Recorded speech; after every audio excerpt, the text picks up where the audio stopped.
ان کے جذبات ہیں, ان کے احساسات ہیں, وہ انجر بھی ہوئے ہوں گے. انہیں کل اگر ہمیں تکلیف ہو رہی تھی آج انہیں ہو رہی ہے, اس کا اظہار وہ کریں گے, اس سے ہم نہیں روک سکتے. لیکن یہ کہ سن لیا جائے. آج میرے کولیگ جن سے میرا زیادہ تعارف نہیں ہے, وہ پہلی بار یہاں ہاؤس میں بول رہے ہیں, تو میرا خیال ہے انہیں بھی سن لیا جاتا. کوئی ایسی تلخی کی بات نہیں ہے, آپ کی باری آئے گی, آپ بات کر لیں گے. تو یہ ماحول اگر ہم طے کر لیں کہ کہا جاتا ہے جی کہ سچی بات کہنا بڑا مشکل ہے, لیکن سچی بات سننا کہنے سے بھی زیادہ مشکل ہو گیا ہے.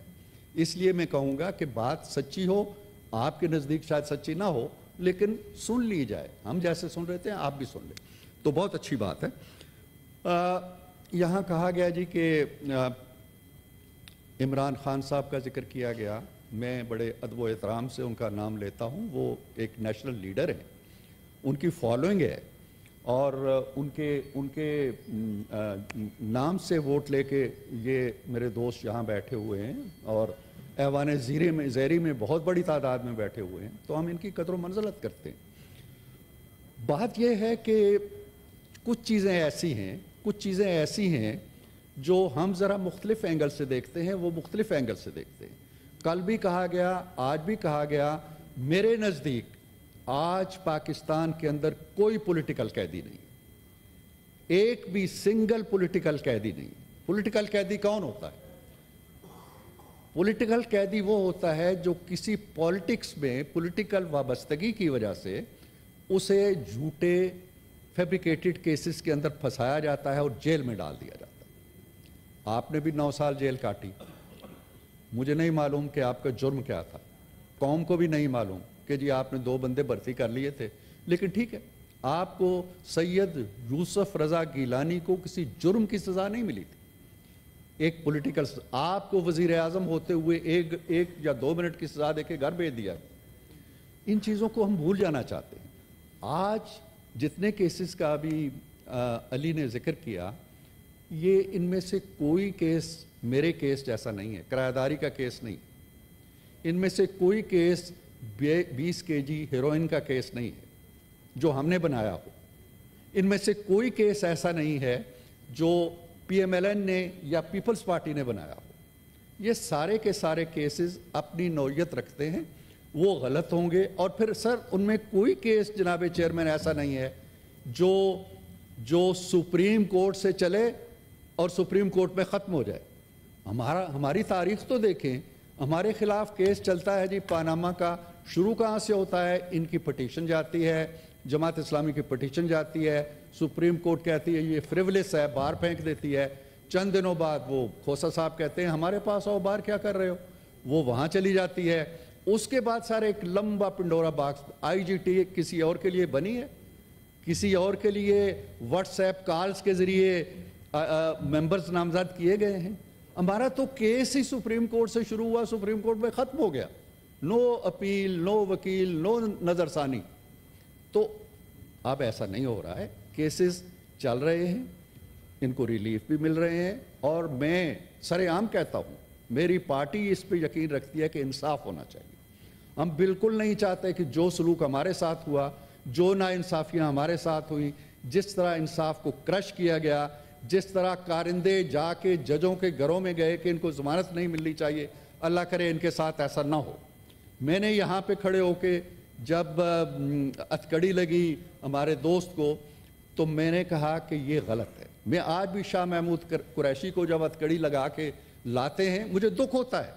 اس سے کیا لینا چاہتے ہیں ہم, اس سے کیا حاصل کرنا چاہتے ہیں؟ روایتیں ختم ہونی چاہیے, جھوٹے کیسز ختم ہونے چاہیے, انصاف ہونا چاہیے. عدالتیں کس لیے ہیں؟ آج 6 ججوں نے یہ کہا ہے کہ جی ہم پہ بڑا پریشر ہے. تو کیا ماضی میں ان 6 ججوں پہ یا ان میں سے کسی پہ کوئی پریشر نہیں تھا؟ تو میرا خیال یہ ہے کہ تاریخ کو مسخ نہیں ہونا چاہیے, حقائق سامنے رہنے چاہیے اور یہ سلسلے بند ہونے چاہیے. میں یہ نہیں کہتا ہوں کہ کل ہمارے ساتھ زیادتی ہوئی تو ان کے ساتھ زیادتیاں جاری رہیں. پھر بات ہوتی ہے جی کہ چلیں مفاہمت ہونی چاہیے. کیسے ہوگی مفاہمت؟ میں بار بار کہتا ہوں کہ میں ایک ہاتھ بڑھاتا ہوں علی کی طرف. علی اگر اپنا ہاتھ بڑھائے گا تو میں ہاتھ ملاؤں گا نا. اگر وہ اپنا ہاتھ جیب میں ڈالے رکھے گا یا ہاتھ باندھ کے کھڑا ہو جائے گا, میں ہاتھ نہیں ملا سکوں گا. ہم ہاتھ آج بھی ان کی طرف بڑھاتے ہیں, ہاتھ ملائیں. یہاں ہاؤس کے اندر چھوڑ دیں سیاست کو. میں نے کہا پاکستان ایک پارٹی ہے, پاکستان کے لیے آئیں, یہ بھی بیٹھے ہم بھی بیٹھے. دیکھیں کل آپ کی سربراہی میں ایک میٹنگ ہوئی اور بہت اچھی میٹنگ ہوئی. ہم نے ہاؤس کے بارے میں ان کے ساتھ مل کے سارے معاملات طے کر لیے, ان کے کنسرنز بھی نوٹ ہو گئے. یہ وہ اسپرٹ ہے جس سے ہمیں آگے بڑھنا چاہیے. ان کے وزیر اعلیٰ نے کل کہا جی کہ میں حملہ کر دوں گا اسلام آباد پہ اور میں قبضہ کر دوں گا, میں چڑھائی کر دوں. ان زبانوں کو لگام دیں آپ, یہ آپ کے کام نہیں آ رہے ہیں. آپ اگر احتجاج کے لیے اس شخص سے مل سکتے ہیں جس کا نام اچکزئی ہے, محمود خان اچکزئی ہے, جن کے بارے میں آپ کے لیڈر کا ایک رویہ رہا ہے, ان کو آپ صدر کے لیے نامزد کر سکتے ہیں. اور مولانا فضل الرحمان سے, جن کا نام بھی آپ بھول گئے تھے کہ نام کیا ہے ان کا, ان کے ساتھ آپ احتجاج کے لیے بیٹھ سکتے ہیں. تو پاکستان کی تعمیر کے لیے, معاملات کو حل کرنے کے لیے, پاکستان کو آگے بڑھانے کے لیے ہمارے ساتھ کیوں نہیں بیٹھتے؟ ہمارے ساتھ بھی بیٹھیں. احتجاج کے لیے اگر ان لوگوں کے ساتھ بیٹھتے ہیں جن کے ساتھ ہاتھ ملانا آپ کو گوارا نہیں تھا, جن کو ان کے نام سے پکارنا آپ کو گوارا نہیں تھا, تو ہمارے ساتھ بیٹھیں. ہم آپ کی عزت کرتے ہیں, آپ کا احترام کرتے ہیں. آپ آئیں, ہم مل بیٹھ کے اس ہاؤس کے اندر کم از کم ایک ایسا ماحول پیدا کریں اور اس ہاؤس سے وہ روشنی پھوٹے جو اس سیاسی انتشار کو ختم کر دے, اس سیاسی پولرائزیشن کو ختم کر دے. ایک ایسا پیغام ہم دیں جو ہمارے لیڈروں تک بھی جائے.